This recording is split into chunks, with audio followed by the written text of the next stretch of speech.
자, 그러면은 다음으로 바로 넘어가 보자고요. 코코본드가 뭔데, 코코본드의 어원을 보게 되면 이렇게 돼 있습니다. 컨틴전트 컨버터블 본드예요. 여기서 이 컨틴전트의 컨버터블의 이걸 갖고 와서 코코본드라고 불린다. 컨틴전트가 뭔데? 얘는 특이한 조건이 발생했을 때 유사시 뭐한다? 전환된다. 유사시에 전환되는 채권이다. 우리 전환되는 채권에 대해서는 저랑 같이 많이 했잖아요. 그래서 일반 그냥 컨버터블 본드라고 하면 CB 전환사채예요. 근데 전환사채에서 그 전환권을 행사할 수 있는 주체는 채권자, 투자자한테 있어요. 근데 반대로 코코본드에서 이 컨틴전트 컨버터블 본드는 투자자가 원해서 주식으로 바꾸든 이렇게 전환되는 게 아니라 유사시, 그러니까 우리가 사전에 특정한 사건이 발생하면 강제적으로 전환되는 채권이에요. 그러니까 무서운 게 느껴져요. 나는 채권에 투자를 했는데 뭔가 특정 이벤트가 발생을 하면 내 채권이 갑자기 주식이 되는 거라고. 근데 그냥 주식으로 되는 게 끝이 아니라 주식으로 전환이 될 수도 있고 아예 상각이 될 수도 있어요. 상각이 된다라는 말은 그냥 종이 쪼가리 된다라고 보시면 돼요. 그러한 조건이 부여되어 있는 채권을 바로 코코본드라고 합니다. 그래서 코코본드를 왜 발행을 하냐를 보면, 자, 말만 들어도 지금 코코본드 같은 경우에는 무섭죠. 투자자 입장에서 무서운 만큼 그 대신 뭐 해준 거예요? 금리를 높게 줍니다. 채권 금리를 높게 주고요. 왜? 위험하니까. 그러니까 투자자 입장에서는 유인이 생겨. 왜? 엄청 안전한 채권인데, 예를 들어서 국민은행인데 우리가 봤을 때 국민은행은 절대 망하지 않을 은행이잖아요. 근데 국민은행이 코코본드를 발행하네. 근데 코코본드라 보니까 국민은행이 갑자기 4%를 준대. 그러면 야, 예금금리 지금 예전에 예금금리 와 1%인데 KB 국민은행이 발행하는데 채권이 4%라고? 와, 진짜 높다 이러면서 이제 투자자 유인이 생기는 거예요. 발행사 입장에서는 이렇게 높은 금리를 주고 왜 도대체 발행할 유인이 생기냐를 봤을 때, 이 코코본드를 발행함으로써 지분 가치에 대한 희석이 없고요. 지분 가치에 대한 희석, 그러니까 유상증자를 하게 되면은 지분 가치, 기존 구주주들의 가치가 희석되잖아요. 근데 코코본드를 발행하게 되면 이 기존 지분에 대한 희석 없이, 우리 보통 금융회사 같은 경우에는 금융 규제가 있어요. 금융기관에 대한 규제가 다 각국에 다 있는데 이 지분의 희석 없이 규제를 충족할 수 있기 때문에 발행을 하는 거예요. 왜? 아까 전에 신종자본증권의 의미가 뭐라 그랬어요? 신종자본증권. 신종자본증권은 채권인데 뭐라 그랬어요? 채권인데 일정 부분 지분증권으로 인정받는 채권이라 그랬잖아요.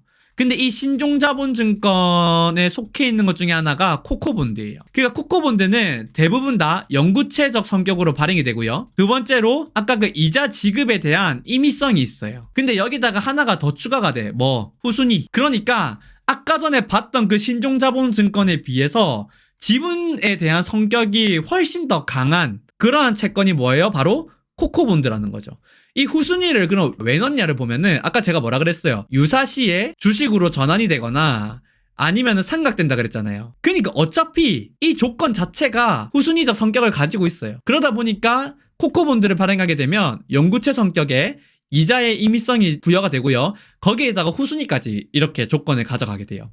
이게 바로 코코본드입니다. 이 코코본드에 대한 일단 위험성은 인식이 될지는 모르겠는데 인식이 될 거고, 당연히 그러니까 코코본드도 채권의 형태이긴 하지만 지분증권으로 인정을 받아요. 그러니까 금융회사 입장에서는 이 코코본드를 발행할 니즈가 당연히 생기죠. 내가 뭔가 금융 규제를 다 충족시키려면은 자본이 많아야 되거든요. 그 자본이 많으려면 계속해서 유상증자를 해야 돼. 근데 그러면은 구주주에 대한 기존 지분에 대한 희석 효과가 계속해서 발생하니까 유상증자도 어느 정도 것밖에 못한다고. 근데 코코본드를 발행함으로써 그 금융 규제를 충족시킬 수 있다 보니까 금융회사들 입장에서도 코코본드를 발행할 니즈는 엄청나게 많아지는 거죠. 그러면은 금융 규제가 예를 들어서 어떤 게 있는데 봤을 때 일단은 세 가지로 금융회사를 나눌 수 있어요. 첫 번째로 보험회사, 두 번째 증권회사, 세 번째 이번에 이슈가 많이 됐던 은행, 이렇게 세 가지로 분류할 수 있고요.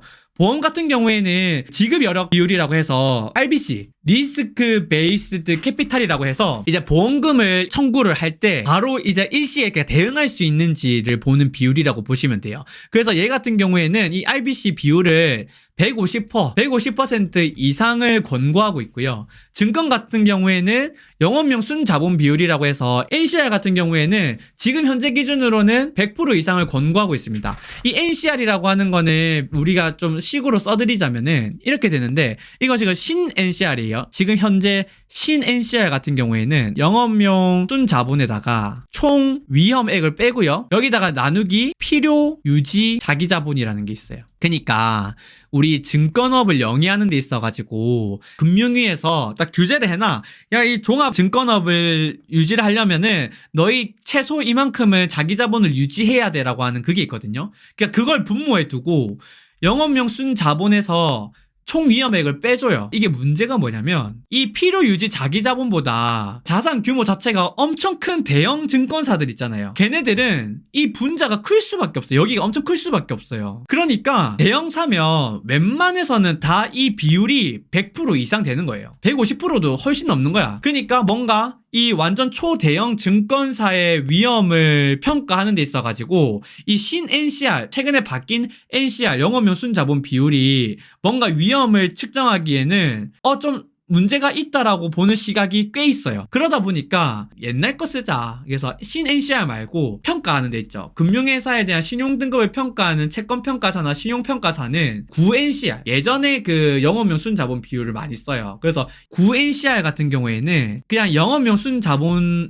있으면은 이거를 그냥 총 위험액으로 나눠줘요. 덩치가 크면 클수록 거기에서 노출되어 있는 위험도 당연히 그 PI는 고유 자금이든 이런 것들 투자를 많이 할 텐데 투자를 함으로써 발생하는 그런 위험액들이 있을 거 아니야. 근데 이 단순히 이건 투자 위험뿐만이 아니라 신용도에 대한 리스크도 있고 뭐 운영 리스크도 있고 시장에 대한 리스크도 있고 다 있단 말이에요. 그러니까 이 위험액 대비해가지고 영업용 순자본 비율 이걸 많이 써요. 이게 예전 같은 경우에는 150% 이상을 권고했다. 이렇게 말하는 거예요. 지금 왜 이런 이야기가 나왔냐를 이렇게 보여드리면은 이게 지금 현재 9NCR과 신-NCR을 가지고 보는 건데 여기 딱 보면 바로 나오죠. KB증권 대형사죠. NH투자증권 대형사죠. 그 다음에 미래에셋, 한투, 하금투, 신금투, 신-NCR 보면은 다 엄청 높아요. 그죠? 그냥 덩치만 크면은 이 신-NCR 같은 경우에 비율이 엄청 높다고. 근데 반면에 9NCR로 보게 되면 분자랑 분모랑 같이 커지는 컨셉이기 때문에 얘네들은 간신히 150 넘는 애들이 많아요. 그러니까 위험도를 봤을 때는 9NCR, 예전 NCR로 보는 게 훨씬 낫다라는 걸 여기서 딱 봐도 바로 보이는 거예요. 왜 신 NCR로 바꿔줬는지 모르겠고 제가 봤을 때 빠른 시일 내에 예전 NCR로 다시 돌아가지 않을까 이런 생각은 들거든요. 아무튼 이렇게 되는 거고, 세 번째로 은행은 자기자본 비율이라고 하는 BIS를 많이 쓰게 되죠. 그리고 최근에 이제 막 되게 말 많은 애들이 이 CS, 그 다음에 실리콘밸리 은행, 도이치뱅크 전부 다 은행이죠. 그러다 보니까 이 자기자본 비율이라고 하는 이 BIS 비율이 우리나라에서 면밀하게 봐야 된다. 이렇게 지금 거론이 많이 되고 있고, 이 자기자본 비율 같은 경우에는 자기자본을 여기도 위험액이에요. 위험 가중자산. 위험 가중자산으로 나눠줍니다. 그러니까 이 위험 가중자산 대비해서 자기자본이 8% 이상은 돼야 된다라고 규제를 하고 있어요. 그러면은 은행이라고 하는 애들이 자기자본 비율이라고 하는 이 BIS 규제를 받고 있는데, BIS 규제를 봤을 때 BIS 이 비율이 8% 이상이 돼야 된다. 그러니까 뭐예요? 얘가 8%가 떨어질랑 하면 자기자본을 확충해야 되는데, 이 자기자본을 확충하는 방법 중에 당연히 유상증자가 있겠지만 유상증자할 여력이 없다라고 했을 때는 코코본드를 발행함으로써 자기자본으로 인식이 되는 증권을 발행해서 이 자기자본을 늘릴 수 있는 거죠. 그래서 8%보다 높일 수 있어요. 그러면 이걸 무한정 인정하냐를 봤을 때는 무한정 인정하지 않고요. 딱 우리가 일반적으로 말하는 그 보통주든 우선주든 주식을 가지고 자기 자본을 채우는 그 비율이 4.5% 이상이어야 되고요. 그 다음에 두 개로 분류해놔요. 그래서 어디셔널 티어 1이라고 해서 이 기타 자기 자본으로 6%까지는 채울 수 있고, 그리고 보완 자본으로 해서 다 채워서 8% 이상은 돼야 된다. 그러니까 이 보완 자본으로 8%를 다 못 채워요. 최소한 보통주를 포함한 이 자기자본율이 4.5% 이상이 돼야 되고, 얘를 충족시키면서 동시에 기타 자기자본으로 6% 이상은 돼야 되고, 나머지 그 부족한 2%는 T2급 보완자본으로 이제 충족을 시켜도 된다. 이렇게 이제 규제를 하고 있거든요. 그래서 보면은 야 그러면 우리나라 시중은행들 BIS 비중이 어떻게 정도 되는데 봤을 때는 자 요 정도 안전해요. 우리나라 보면은 지금 8% 이상 돼야 된다고 했는데 시중은행 보게 되면은 16.5%로 거의 2배 가까이 됩니다. 그러니까 현재 BIS 비율로만 봤을 때 우리나라는 충분히 대응할 수 있는 여력이 있는 수준이다 이렇게 보시면 되고, 지방은행 같은 경우에도 15.8%니까 뭐 큰 차이는 없죠. 다들 안전한 정도 수준의 비율을 유지하고 있어요. 그러니까 크게 문제 없다 이렇게 일단은 1차적으로 말씀드릴 거고, 그래서 이제 다시 코코본드로 넘어와서 BIS 비율 때문에 코코본드에 대한 발행이 이제 니즈가 있다라고 말씀을 드렸던 거고, 이 코코본드에 대해서 조금 더 세세하게 말씀드리자면, 코코본드라고 하는 거는 크게 일단 두 가지로 나눌 수가 있어요. 그래서 코코본드 같은 경우에는 아까 전에 잠시 말씀드렸는데 삼각형, 아예 종이 쪼가리로 만들 수 있고요. 그 다음에 주식 전환으로 바꿀 수 있고요. 또 뭐가 있냐면 신종자본증권형으로 만들 수 있고 후순위형으로도 만들 수 있어요. 신종자본증권형으로 만들려면 영구채 성격을 쭉 가져가야 되다 보니까 만기는 보통 30년 이상 되고요. 이자 임의성이 있어요. 후순위채 같은 경우에는 근데 보통 이제 5년 이상이 되고요. 얘는 이자 지급에 대한 임의성이 없어요. 그리고 단순히 일단은 후순위적 성격만 많이 강해. 그러다 보니까 이 후순위 성격만 가지고 있는 거는 뭔가 지분증권으로 인정해주기가 애매하다는 거예요. 그래서 개념은 있지만 현실적으로는 신종자본증권형 코코본드가 발행되는 게 대부분이다. 이 정도만 알아주면 되고, 그 다음에 유사시에 삼각형이 되거나 주식 전환형으로 만들 수 있는데 보통은 삼각형으로 만들어 놔 있어요. 그래서 삼각형의 신종자본증권형 코코본드가 적어도 국내에는 대다수입니다. 그래서 일단은 이렇게 알아주면 좋을 것 같고, 그 다음에 두 번째로 알아야 되는 게 뭐냐면 아까 유사시라 그랬잖아요. 유사시 코코본드인데, 근데 이 유사시를 있잖아 두 가지로 바꿀 수 있는데 뭐냐면 계량적으로 할 수 있어요. 그리고 정성적으로 할 수 있어요. 그러니까 예를 들어서 BIS 비율이 7% 이하면 삼각해버린다. BIS 비율이 3% 이하면 삼각해버린다. 계량적. 정성적이라고 하는 거는 야 정부나 금융유관부서가 봤을 때 얘가 정부의 도움 없이는 혼자 자립해서 뭔가 계속 기업의 가치를 지키기가 불가능하다고 판단되는 경우, 이런 식으로. 그러니까 정부 개입 및 정부 판단이 얘 같은 경우에는 이제 문제가 많아서 무조건 코코본드가 전환이 돼야 된다라고 판단하는 경우, 이런 식으로 해놓는단 말이야. 그러면 딱 봤을 때 이거는 너무 임의적인 해석이 들어가지 않나, 주관적이지 않나? 라는 단점이 있죠. 반면에 계량적인 거는 확실하다는 장점이 있어요. 근데 반대로 계량적인 건 있잖아, 확실하기 때문에 비율이 도달하면 무조건 상각이 되거나 주식으로 바뀌어야 됩니다. 얘는 피할 수가 없어요. 계약 조건이니까. 근데 얘 같은 경우에는 정부와 대국민, 발행사, 정부가 국민들 눈치 보면서 정성적으로 판단하는 거잖아. 그러니까 야 많이 힘들긴 하지만 너희는 살아날 수 있어, 이렇게 지원해줄 수도 있는 부분이기 때문에 이 정성적인 거는 실질적으로 뭔가 액션이 일어나기가 애매해. 그래서 안 일어날 가능성이 높아요. 오히려 그게 더 장점일 수 있죠. 코코본드 투자자 입장에서는 그렇잖아. 그래서 이러한 장단점이 있다는 걸 알아주면 좋고, 외국에 지금 유럽 같은 경우에는 이 계량적인 요소와 정성적인 요소가 다 들어갑니다. 근데 국내 같은 경우에는 특이하게도 언뜻 보기에 이거인 것 같으나 실질적으로는 계량적인 것밖에 없어요. 근데 이 계량적인 이 수치 있잖아, 수치 엄청 낮게 설정을 해놨어. 그러다 보니까 실질적으로 뭔가 코코본드가 상각이 되거나 코코본드에서 정하는 유사시라고 하는 그 이벤트가 발생할 가능성이 극히 드뭅니다.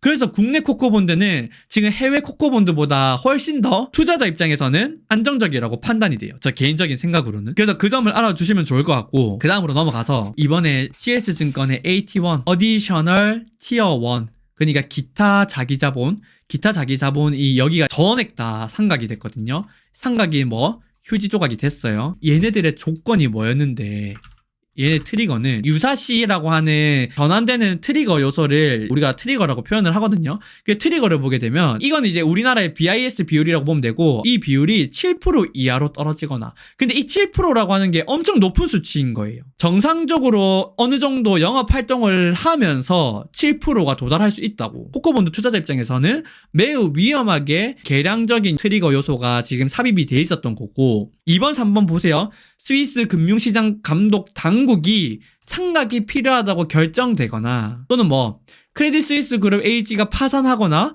부채의 중요한 금액을 지불할 수 없거나 기타 유사한 사항에 처하는 것을 방지하기 위해 특별한 공공부문 자본 지원을 필요로 하는 경우. 표면적으로는 이번에 해당돼요. 스위스 당국에서 CS는 이제 크레딧 스위스는 야 이거 영위가 어렵다. 얘네는 상각을 할 수밖에 없다라고 표명을 했어요. 그래서 표면적으로는 이제 정성적인 정부의 판단에 의해서 이렇게 트리거가 발생했다고 볼 수 있지만 실질적으로 가만히 냅뒀으면 유상증자든 뭐든 이게 뭐 자금 유치를 못하면 얘네들 비율은 순식간에 7%로 떨어질 수밖에 없는 상황이었어요. 그러니까 정부가 이렇게 나서서 상각이 필요하다고 결정을 안 해도 결국 이 계량적인 요소 때문에 얘네들은 발생을 할 거였어요.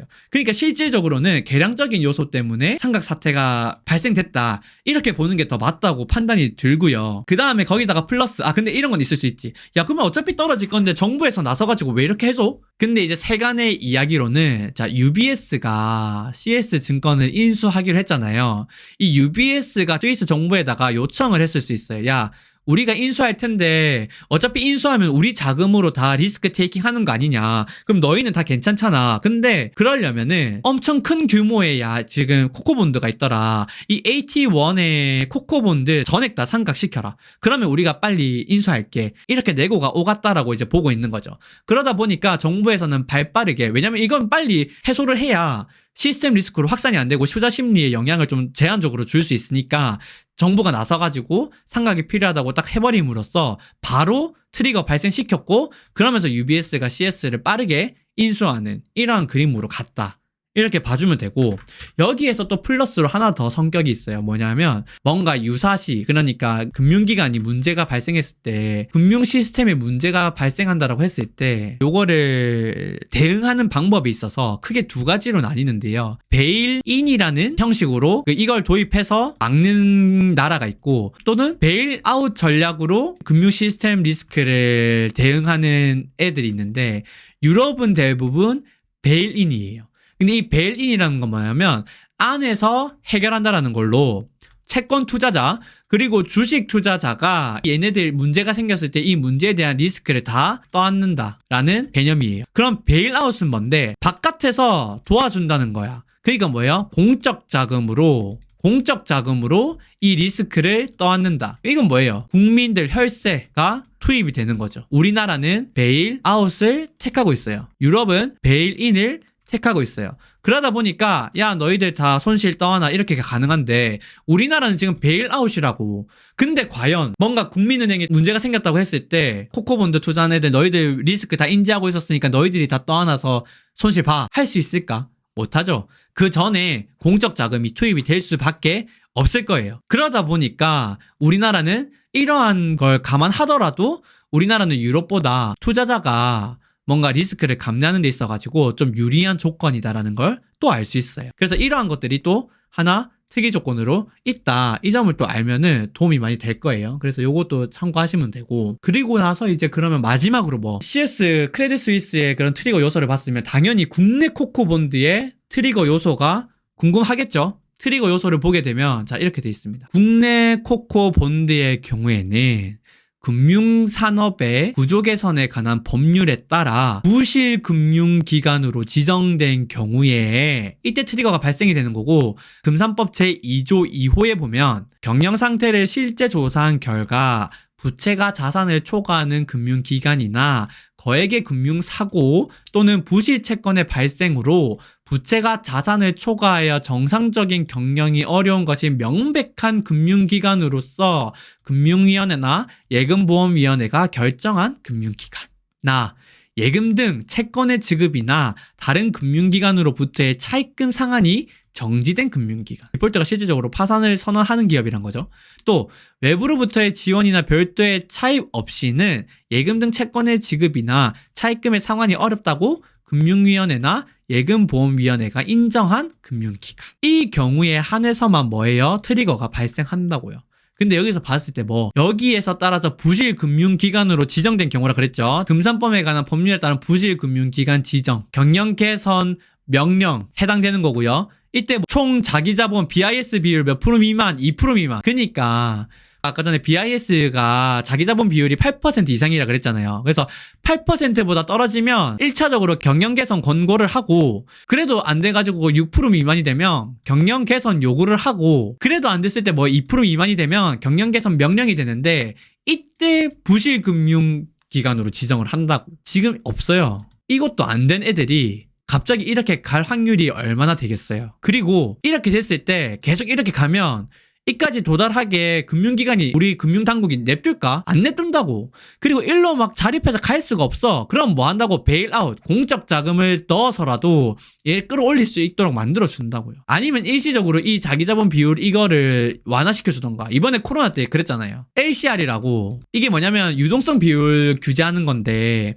스트레스 테스트 같은 거거든요. 그러니까 단기간 내에 만약에 30일 동안 뭔가 막 그 런이 발생했을 때 대응할 수 있는 능력을 보는 거거든요. 우리나라에서는 100%로 기준으로 해서 관리를 하고 있어요. 근데 이게 지금 100% 했는데 100% 안 되는 애들이 꽤 있어. 우리나라에 코로나 때문에 금융시장이 좀 안 좋아지면서 100% 미달하는 애들이 꽤 있어요. 그래서 여기 보면 봐봐, 국민, 신한, 우리 전부 다 100% 안 되죠. 이거를 코로나 때 80%인가까지로 낮춰줬다고. 이런 식으로 해서라도 우리나라에서는 이거를 명령까지 가도록 안 놔둔다고요. 그러니까 실질적으로 코코본드의 트리거가 발생될 수 있는 여기에 해당될 가능성이 극히 드물다고요. 그렇기 때문에 국내 코코본드 같은 경우에는 지금 현재 막 그렇게 노이즈가 많이 불거졌지만 생각보다는 안정성이 있다. 당연히 코코본드 자체는 채권 투자자 입장에서는 위험한 채권이에요. 그리고 삼각형은 아까 제가 서두에 말씀드렸던 채권이 주식보다 선순위라 그랬잖아요. 근데 삼각형은 뭐야? 아예 없어지는 거예요. 전환형은 주식으로 전환되니까 그 지분증권이랑 동순위가 되는 건데, 삼각형은 아예 없어지는 거기 때문에 채권이었음에도 불구하고 주식보다 더 후순위가 될 수 있는 거예요.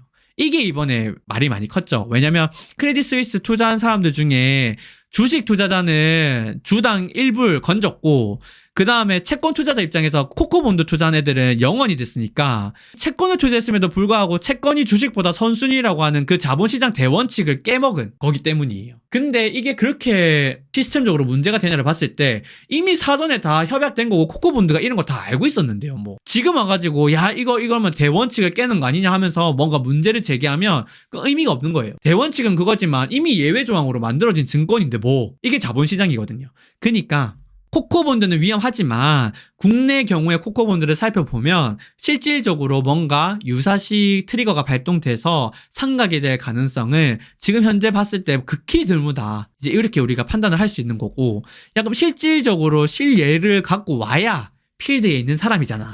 그래서 갖고 왔어. 국민은행의 23만 227회차 코코본드 발행이고요. 이렇게 나와 있습니다. 주식 전환형 아니에요. 상각이 되는 삼각형 조건부 자본증권 코코본드고요. 코코본드 연구체 성격에 다 있을 거니까 신종자본증권으로 분류가 되고, 삼각형 조건부 이렇게 돼 있어요. 자, 그 다음에 발행을 한다고 돼 있고, 여기와 관련돼 있는 특약사항이 뭐가 있는데를 봤을 때, 자, 이렇게 나와 있습니다. 자, 삼각형의 특약사항 보면 1번 후순위 특약. 아까 전에 삼각형의 조건부 자본증권이라고 하는 것 자체가 영어로 바꾸면 코코본드고, 코코본드는 기본적으로 후순위를 깔고 있다라고 보시면 돼. 그러니까 여기에 후순위라고 안 박아놓은 거예요. 그래서 당연히 뭐 코코본드는 후순위 특약이 들어가 있고, 선순위 채권, 그 채권 전액에 대하여 파산 절차 또는 이와 상하는 절차에 변제되거나 배당되었을 경우, 그러니까 선순위 채권이 먼저 다 갚아지고 나서야 뭐 할 수 있다, 변제될 수 있다, 후순위 특약이죠. 그래서 이러한 조건이 들어가고, 그 다음에 두 번째로 봤을 때 이제 이러한 성격이 있어요. 이자의 지급 정지 및 취소, 이자에 대한 임의 지급성, 이자 지급의 임의성이죠.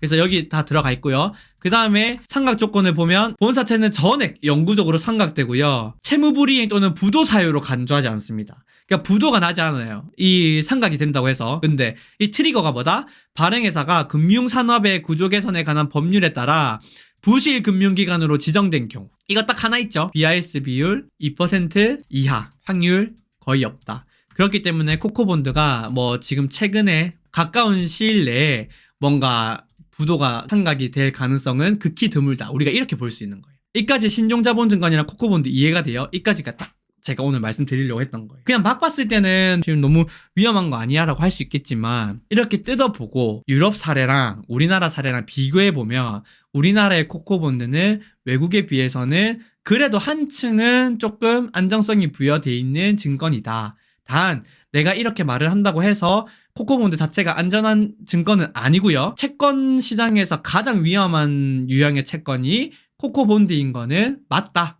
이 정도로 딱 개념 정리해서 가면 다음번에 내가 이제 코코본드를 투자하든 신종 자본증권을 투자하든 스트레이트 본드를 투자하든 전환사채를 투자하든 뭔가 조금 더 정확하게 알고 투자를 하실 수 있을 거다라고 저는 생각이 들어요. 그래서 오늘 이번에 이거 이야기해 드리면은 도움 좀 되겠다라는 생각이 들어서 가지고 왔고 요 정도가 딱 오늘 제가 준비한 거예요.